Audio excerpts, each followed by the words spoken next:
Oi, boa noite. Obrigado pela presença de todos e de todas. Eu quero agradecer a organização do fórum que nos fez o convite para realizarmos 2 mesas ligadas ao nosso projeto Conexões Itaú Cultural, que é o mapeamento internacional da literatura brasileira. E hoje eu tenho o prazer de receber, são mais 2 mapeados e um autor importante, com trajetória internacional, que é o Paulo Lins. Obrigado, Paulo, você está aqui com a gente. Aqui ao meu lado, a Leila Lerner, que é da Universidade do Novo México, é professora de literatura brasileira e hispano-americana. Obrigado, Leila, você está aqui com a gente.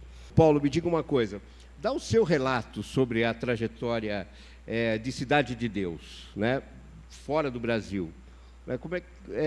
Qual foi a primeira notícia, por exemplo, que você recebeu? País tal, editor tal, quer publicar Cidade de Deus naquele país. Como é que foi depois o desenrolar dessa história? Qual é a influência que o filme teve também nessa história?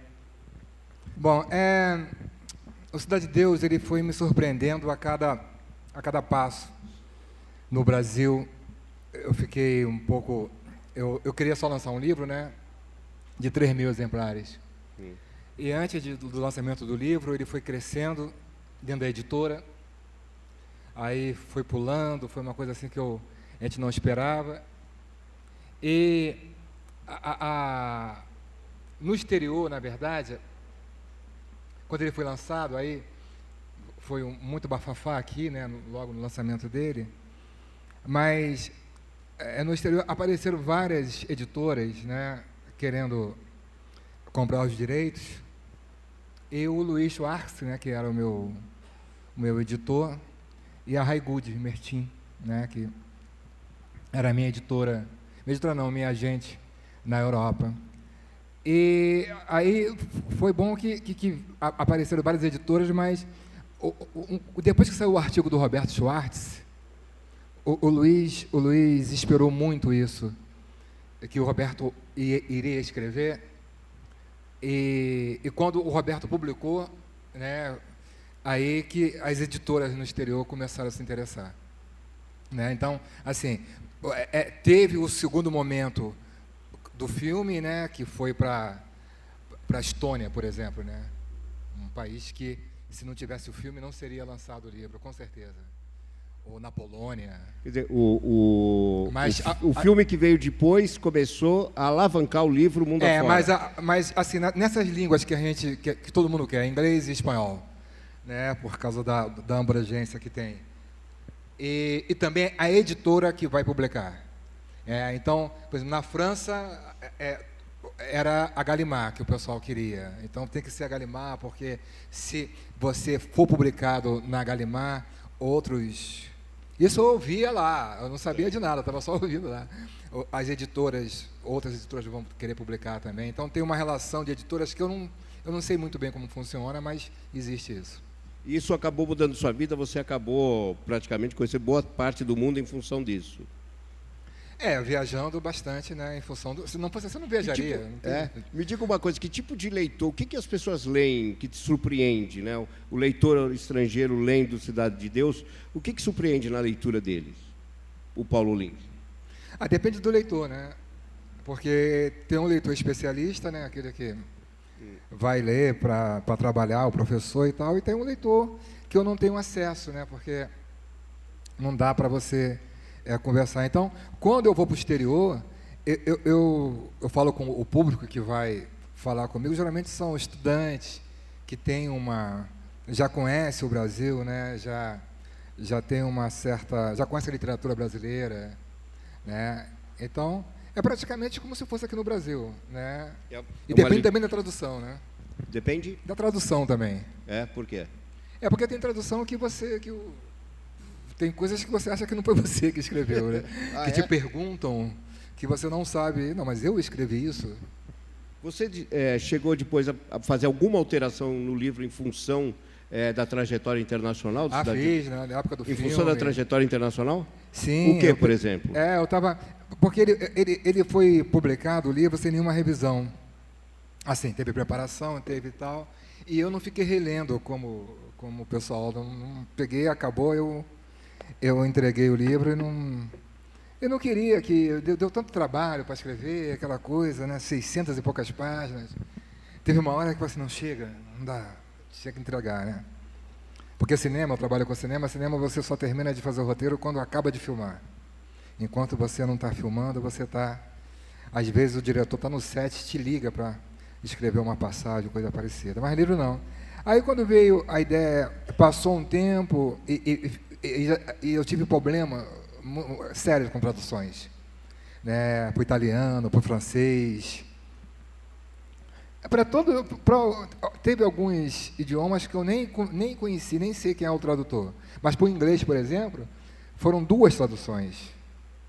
E não ia sair o livro porque o editor não queria... A primeira tradução não ficou boa, a segunda não ficou boa, e a terceira estava muito caro, já tinha me pagado o advance, aquelas coisas de comércio, né? De a negócio. tradução para o inglês, digamos, a oficial é a da Alisson. Mas já tinham sido feitas 2, né, que não deram certo. O editor achou que não deu certo. Uma, o Luiz não gostou, e outra, o editor inglês não gostou. As perguntas também do público estrangeiro são as mesmas do público brasileiro, com relação ao seu livro? Não. Eles ficam abismados com o Brasil. Com aquele Brasil. É com aquele Brasil que está demonstrando lá. O que mais os impressiona? Como isso pode acontecer, né? Não entendem, depende. Se você está na Suécia, por exemplo, né? Eles não conseguem entender. Na Polônia, né? Na Polônia até consegue, porque eles tiveram lá vizinhos alemães e russos, né? Então, atacaram. E o que é que você responde? Digamos que se estivéssemos aqui na Suécia, né? Alguém te faz uma pergunta, como é que é possível, né? Viver assim. O que é que você responde para esse público estrangeiro? Eu tenho que fazer uma compreensão histórica, né? Não fica muito difícil de você entender se você pegar a história do Brasil, como o Brasil foi formado, se você falar de escravidão, se você falar das próprias relações internacionais, da colonização. O pessoal sabe o que é a América Latina já conhece, sabe? Né, o que é o México, o que é o Brasil, o que é a Argentina, já tem uma certa compreensão, né? Mas eles não entendem, na verdade, dos personagens do Cidade de Deus, a criança, né? A problemática da criança na criminalidade. Então tá. Leila, quer fazer alguma pergunta? Michel, alguma pergunta? Eu acho que uma obra literária, né, ela é do autor e não é, ela escapa ao autor, né? Eu acho que o que o Paulo estava contando aí, as intervenções do Roberto, o filme, a história mesmo da composição do livro, mostra como o processo de escrita é complicado, reúne uma série de fatores, quer dizer, o autor é uma espécie de condensador de muitas coisas que estão em torno dele e da experiência, da vivência dele mesmo. Mas depois o livro tem vida própria e o autor nem sempre tem controle sobre o que está acontecendo. Então, na Suécia é uma história, a questão da tradução também é outra interferência, mas ao mesmo tempo são interferências necessárias que fazem parte da vida do livro, né? Até os equívocos fazem parte, quer dizer, e para a gente que está do lado dos leitores dessa recepção, com um estatuto um pouco específico na universidade ou na tradução, na crítica, eu acho que a gente é segundo. Segundo, assim, no sentido que o primeiro é o autor, com certeza, mas o segundo é fundamental também nessa mediação, né? O segundo momento da obra é essa construção do sentido.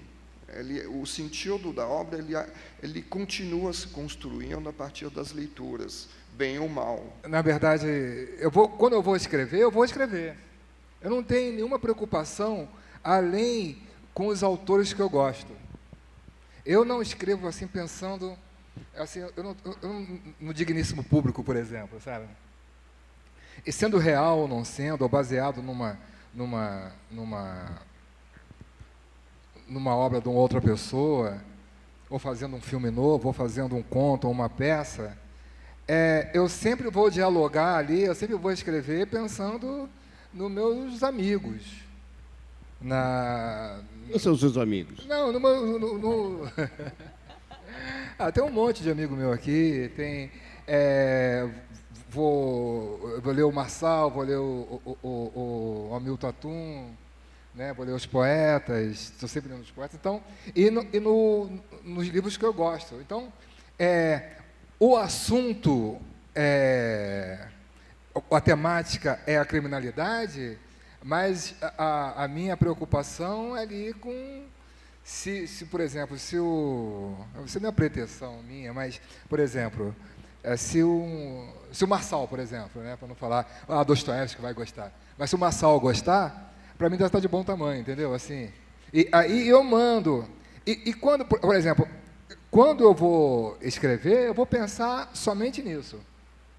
Agora, também uma coisa também são como são feitas as traduções, né? Porque tem traduções que são hilárias, que o tradutor ele se envolve contigo de uma tal maneira que, né? Para o francês, por exemplo, foi uma loucura a tradução para o francês. Você já me contou. Foi uma loucura. O tradutor já morreu até, o tradutor, Henri Rayat. E a primeira vez que eu fui ele me chamou, Paulo, que ele morava em Laranjeiras, e eu morava numa rua aqui, ele morava na outra. E ele me chamou, eu falei assim, poxa, eu preciso tirar algumas dúvidas contigo, vem aqui em casa, eu moro perto, vem aqui. E eu, assim, mas eu trabalho de noite, ele queria que eu fosse cedo. Eu sei que eu acordei cedo, fui para a casa dele, mas quando foi 10 horas, eu já tinha tomado 2 talagadas de uísque, já estava ali, já bebendo cerveja e falando francês, discutindo Michel Foucault aos berros, sabe? E toda vez que eu ia traduzir com ele, era isso, sempre uma cachaçada tremenda para traduzir. Só encontrava com o meu tradutor bêbado, Santa Teresa, Ipanema, e tudo que era lugar, ele bêbado. Depois, acabou a tradução. Aí eu pensei, o que aconteceu? Porque não saiu o livro francês. Aí, ele está internado. Henri Rayat. Mas ele tinha traduzido Chico Buarque de Holanda, né? Tinha sido uma bela tradução. A tradução francesa é a dele ou é outra? É a dele. É dele. Ele depois eu tive com ele em Paris, ele veio assim, sabe? Recuperado? Puxa, eu sofri muito para traduzir seu livro. Mas tem tradutor que eu nunca tive o contato, por exemplo, por russo. Eu nunca sei o que o cara escreveu, não tenho a mínima ideia. Agora, por grego eu tive que fazer uma epígrafe, tive que pedir autorização e agradecer ao governo grego por estar sendo traduzido em grego. Eu acho quase que eu não... Mas tudo bem. Por quê? Porque, assim, o grego é a língua de Aristóteles, né? De Platão. Aí você fala que assim, mas eu peguei, assim, agradeço por ser traduzido na língua de Aristóteles e de Platão. Mas todo mundo que vai ser traduzido em grego tem que passar por isso.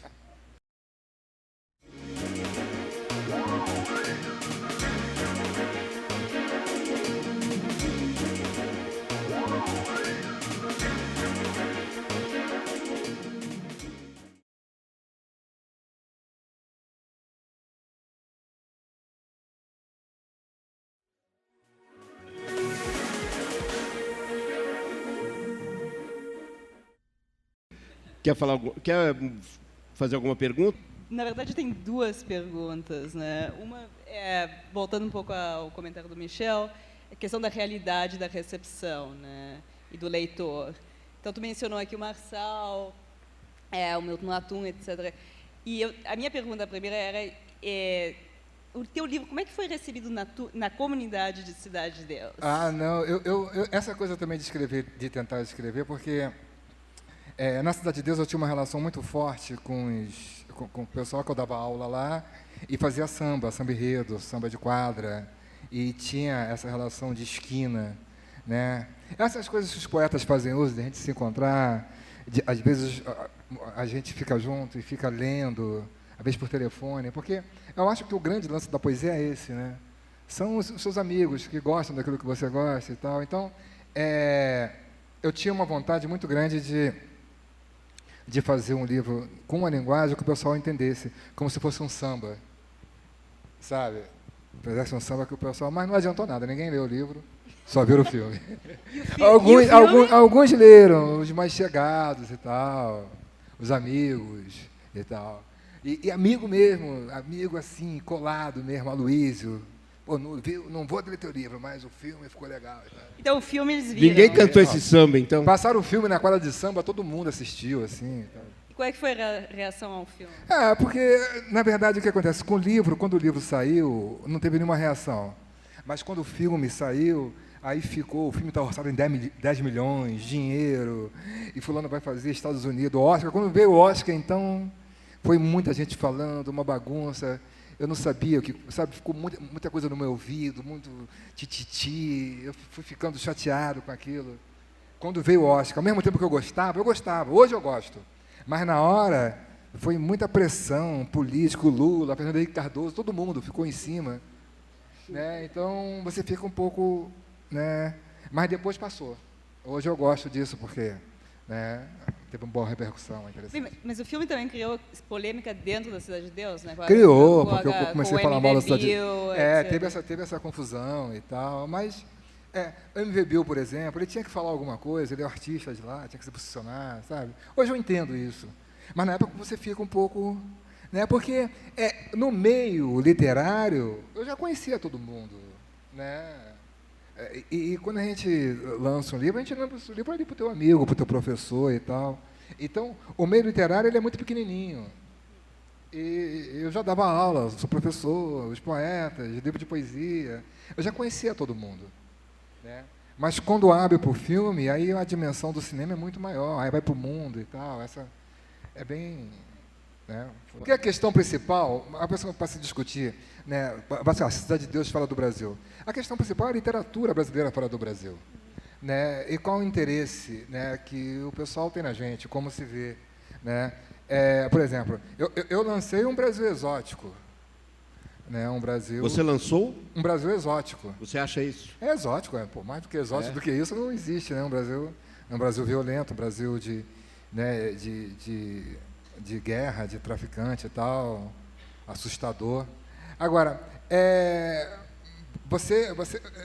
na França, por exemplo, quase ninguém conhece Machado de Assis.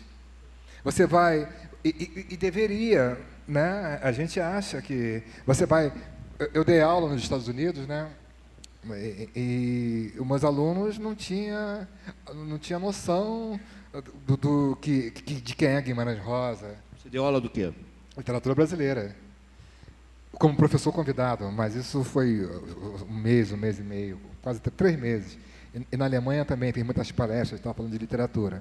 Então, o que acontece? Você pega, dá uma palestra para a universidade toda, né, quem está interessado, e depois você tem um gabinete que você fica lá esperando as pessoas que vão lá assistir, vão lá conversar contigo e falar sobre o trabalho que ele está desenvolvendo com a literatura no Brasil. Então, o pessoal vem falar comigo sobre Borges. Né? Não tem, os poetas não são conhecidos, Drummond não é conhecido, João Cabral não é conhecido. Então, agora, com Lula, né, esse interesse que teve depois que o Lula foi eleito, que eu viajei muito para fora, e houve mais um interesse, né? E também pelo cinema. Você percebeu isso com relação ao seu livro? E Paulo Coelho também. Uma coisa interessante. Paulo Coelho é uma coisa interessante. O que tem o Paulo Coelho? O Paulo Coelho, ele abre as portas para a literatura brasileira. O Luiz Marques escreveu um artigo falando isso na Folha de São Paulo, e eu achei... Né? Mas lá em Gotemburgo, por exemplo, na Feira de Gotemburgo, que é uma feira que, por exemplo, na Suécia o pessoal conhece o Garrincha, né? O Brasil pelo futebol e tal, mas literatura ninguém se interessa e não sabe quem são os brasileiros. E quando o Paulo Coelho ele vai, né, fazer as palestras, que enche, que lota e tal, ele vem falando, né, da literatura brasileira e tal, e as pessoas se interessam. Muitos editores do Paulo Coelho vêm conversar comigo, perguntar a autores brasileiros que deveriam Por causa do Paulo Coelho. Exatamente. Por ele ter falado de E você. esse artigo do Luiz, quando o Luiz escreveu esse artigo, eu liguei, cara, como, sabe? E é uma verdade, né? Agora, ninguém... agora, não sei, o Brasil, agora esse novo Brasil, que eu não conheço muito bem lá fora, como é visto, né? Como o Brasil hoje é visto na França, como o Brasil hoje é visto nos Estados Unidos, né? Se há um interesse pela arte brasileira, né? Mas eu acho assim, que em relação ao Paulo Coelho, por exemplo, a minha impressão é que justamente os livros do Paulo Coelho são poucos brasileiros, quer dizer, eles não marcam a presença brasileira, muito pouco, em relação a outros escritores, eu acho, quer dizer... Ele não tem que explicar o Brasil em nenhum debate, né? Mas é um pouco mais world literature do que a literatura brasileira. Quer dizer, se ele tivesse papel de embaixador da literatura brasileira, ótimo, mas eu não percebi isso. Agora, eu acho que o que você está falando tem muito a ver com períodos, modas, né? Teve um momento da literatura brasileira, Jorge Amado, né? E havia os que criticavam porque era uma redução. O Jorge Amado, aliás, teve essa função de mediador.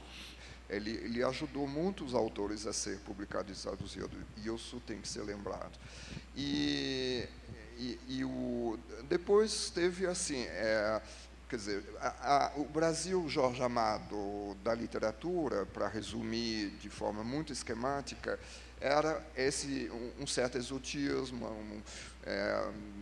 uma miséria, mais felicidade, mais a malandragem, alguma... Bom, e o Brasil da Bahia, enfim.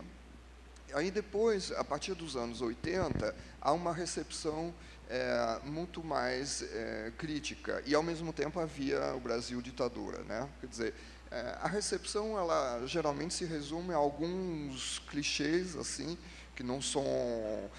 clichê não é errado, mas é uma redução, né? Uma coisa que fixa e tira toda a complexidade, toda a perspectiva histórica, etc., né?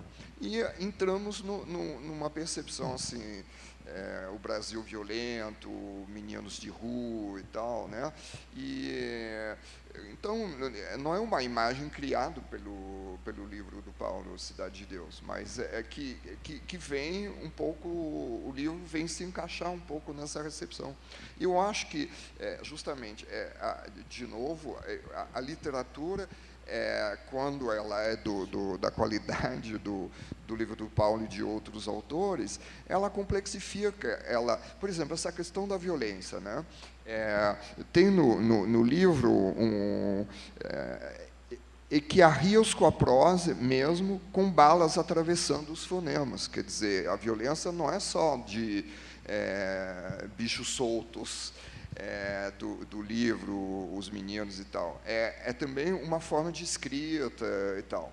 E você estava falando do Machado de Assis, por que não falar da violência a partir do Machado de Assis, né? Tem uma violência muito grande presente no Machado de Assis. Quer dizer, o Cidade de Deus vai ser identificado com o romance sobre a violência brasileira, mas...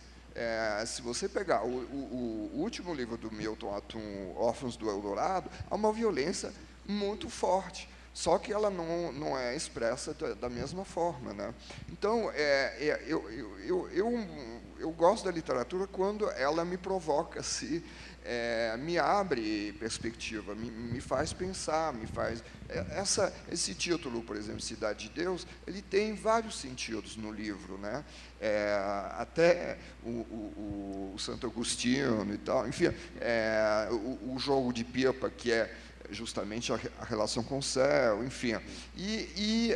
Uma coisa que eu adoro no seu livro, por exemplo, é todo esse jogo dos nomes próprios, das personagens, dos lugares, né, que jogam com uma coisa popular, uma espécie de cultura popular do nome, né, e, ao mesmo tempo, uma ironia. Né? Há muita ironia no Cidade de Deus, obviamente, e também, né, uma coisa meio escrachada, assim, né, de um inferno que é a Cidade de Deus, enfim, essas coisas. Né? Então, a literatura é essa coisa complicada, com mil sentidos, né? Eu passei muito tempo escrevendo Cidade de Deus, né? Ele passou muito tempo comigo. E em cada fase desse livro eu estava lendo alguma coisa diferente. Eu não estava lendo, meu irmão. Né? Teve uma época que eu estava lendo os franceses. Eu estava lendo lá os historiadores franceses. Teve uma época que eu estava lendo poesia marginal. Né? Uma época eu estava... Então, como um romance você passa muito tempo, né, com ele, trabalhando, né, você vai pegando... Tem coisas que eu não sei, né, de tanta influência, eu nem sei o que é meu, o que é dos outros, de tanto roubar. Né? Aquela coisa de você pensar, de você fazer, de ficar trabalhando ali, fazendo variação de um texto que você gosta. Né? Às vezes tem livro, tem poemas que você tem... Eu não sei se as pessoas... Às vezes você bota uma música, fica repetindo a música 5, 6 vezes. Né? Às vezes tem poemas que eu leio, repito aquele poema várias vezes. Você estava falando, você se considera mais um leitor de poesia do que de prosa? Quando eu estou escrevendo prosa, eu leio mais poesia e filosofia. Eu gosto mais. E quando eu estou escrevendo cinema, eu leio literatura, leio romance, conto e tal. O Braulio Montalvani, que era o roteirista, ele me mandava o roteiro, eu não queria ler. Né? E filme é filme, livro é livro.